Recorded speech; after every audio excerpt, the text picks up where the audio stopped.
Hey guys, good to be with you for another one of our morning chat, tea, or coffee sessions together. I remembered to hit record on the audio recorder. We're doing good, making progress.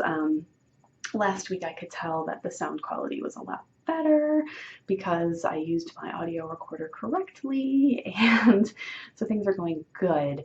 I listen to it on my podcast app on my phone just so that I can make sure that it, sounds okay and that it's publishing okay, and because this is all still new to me.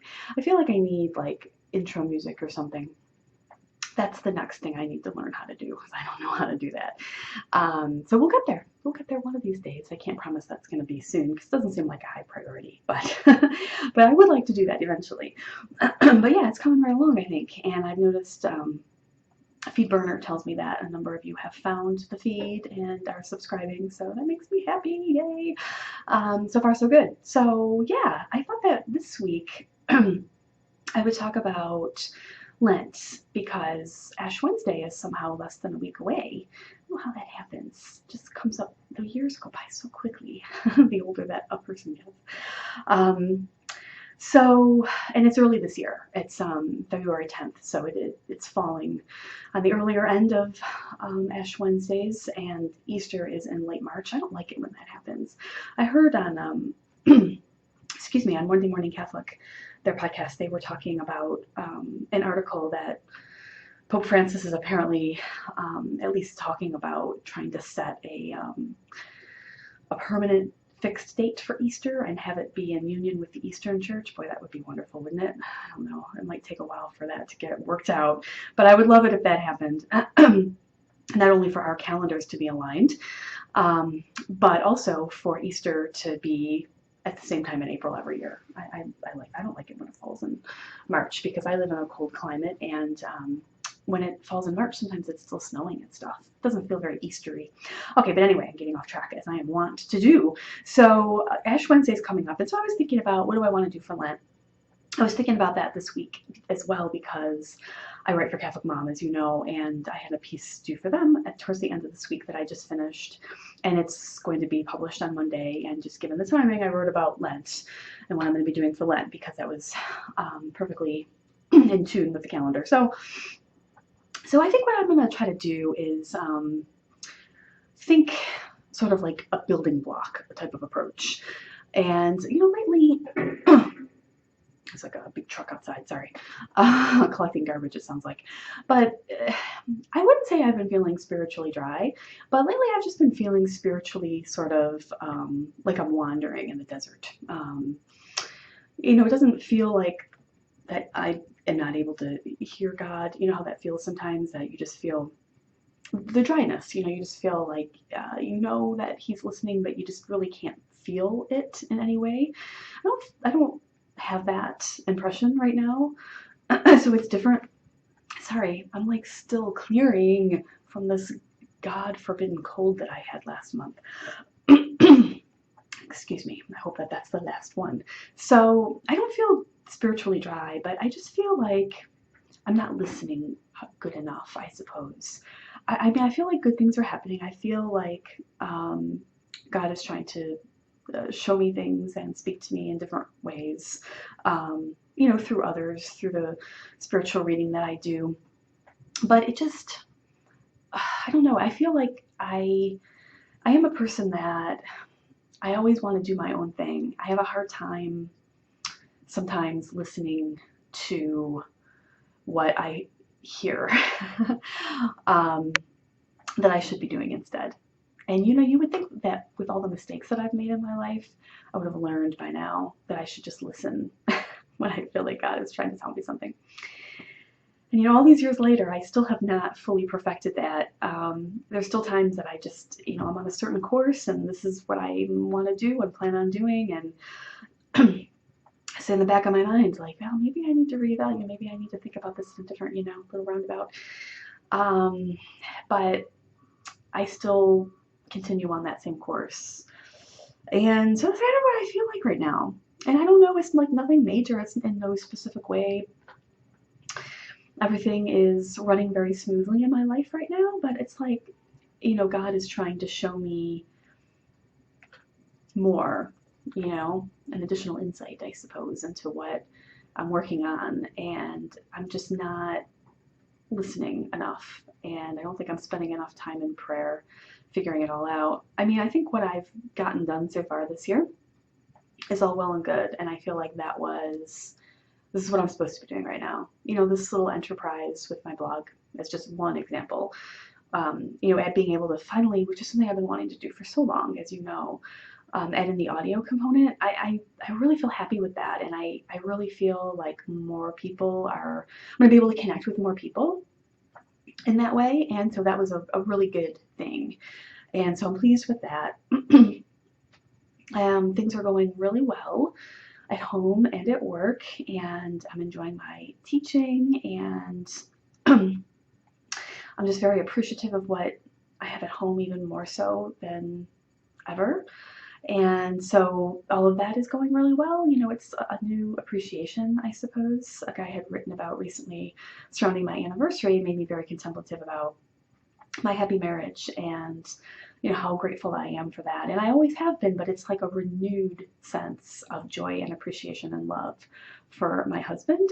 And so that's all been fabulous. And I feel like, that is all inspired by God. But it's like, I'm not spending enough time in prayer. I'm not discerning enough about what he wants me to do. I mean, obviously, my vocation is set. I'm a wife and a mother, and my career is as a librarian, and that's definitely what I need to keep doing for my family financially, and that's all well and good. But what else is it's like there's another layer, and I need to kind of get back to my focus on that. So with Lent coming up, it's a good time to really take that to heart and try to work on it. So this tiered approach, like I mentioned, you'll see on Monday in my Catholic Mom piece. I think what I'm gonna try to do is, so during Lent, I'm gonna start out with these small resolutions. So I'd really like to get to confession.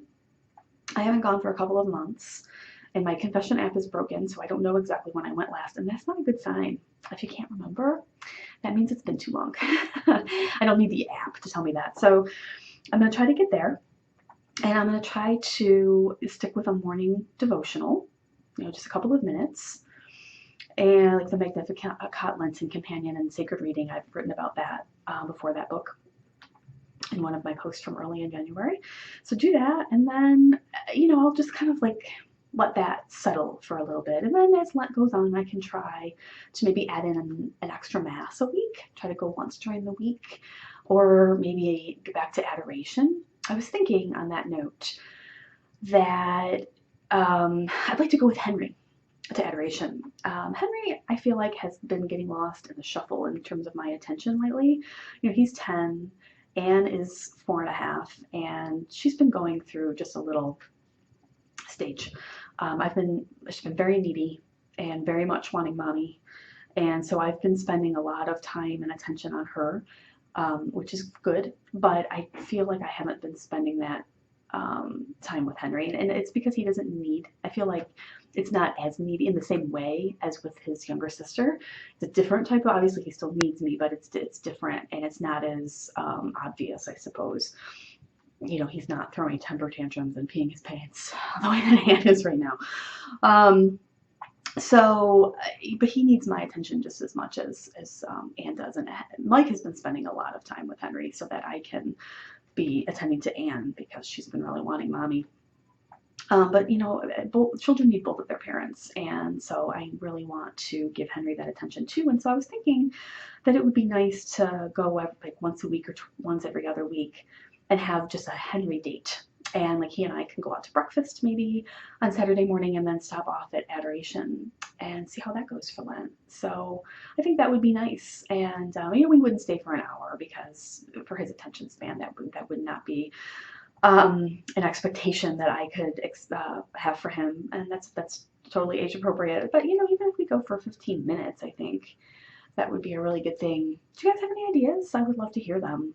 For Lenten resolutions generally, and or incorporating children into your Lenten plans. So I'd love to hear more about that. So those are my preliminary thoughts. And then I know last year for Holy Week, I made Holy Week a really, really special thing. I took a bunch of days off from work and I went to all of the Triduum liturgies, and I'm planning on doing that again. It was so fantastic. I loved it, loved it. And actually, my interest in it made the kids interested in it in terms of the Triduum. So Henry wanted to go to the Holy Thursday Mass with me because I had never been to the Holy Thursday Mass before last year. And so I went with him, and he was very intrigued by all of the different things that went on there, the washing of the feet and all that, and the Eucharist being reserved to the side until the Easter Vigil. And he went to the Easter. He's gone to the Easter Vigil with me the past couple of years. That's become a little thing, and it's late, so Anne is too little to be able to stay up, so she stays home with Mike. But Henry and I went to the Easter Vigil. The whole family goes to Mass on Easter Sunday, all four of us. But Anne also wanted to go on Good Friday. She was little when she started going with me, 2 maybe. She's gone to the Good Friday service with me for a couple of times, for a couple of years now. And so that's been a really wonderful thing. And last year I also incorporated in the Liturgy of the Hours, which is definitely a daunting thing, I think, for lay people. But it is such a beautiful, and I have the app on my phone now. I have no excuse for why I can't pray that more often than I do. But I do what I can. I resolve to do better. And last year for Holy Week, I prayed the Liturgy of the Hour. And oh my goodness, it's just so beautiful. I mean, because every day is just so filled with meaning and significance. And so the readings and the prayers for each of those days are just magnificent. So I'm going to try that again this year and see how it goes. I would love to hear what your plans are as we're less than a week away. And happily, Ash Wednesday doesn't fall on my birthday this year. It did last year, and I couldn't have cake on my birthday. So I just made it a whole birthday week. And I'm doing that from here on out. I think if you're over 40, you can have a birthday week. In fact, I think we should have a birthday month. All of February is going to be Tiffany's birthday. But I'm planning lots of dinners, dinner out with Mike, dinner out with the whole family, dinner with my parents. And we also are going to be doing a Valentine's Day thing at home. So that'll be fun. So lots of good stuff coming up. And some of it falls during Lent, but some of it falls before, so we can kind of live it up. Ash Wednesday comes before my birthday and Valentine's Day this year, doesn't it? But that's okay. It's none of those things are on a Friday, so we can eat meat and don't have to fast. So that's a yay. So anyway, what's going on with you? Tell me about your Lenten plans. And I've got lots of other stuff I'd love to talk to you about, but I'm going to save it for next week. We've got dance stuff and other wellness things and some other podcasty stuff that I have coming up and teaching adventures. So we'll get to all of that. It's coming. But in the meantime, give me your feedback about what you'd like me to talk about and what you'd like me to write about and about Lenten things. And I will look forward to reading all of it and responding to all of you. And I will talk to you again next week. See you then. Bye.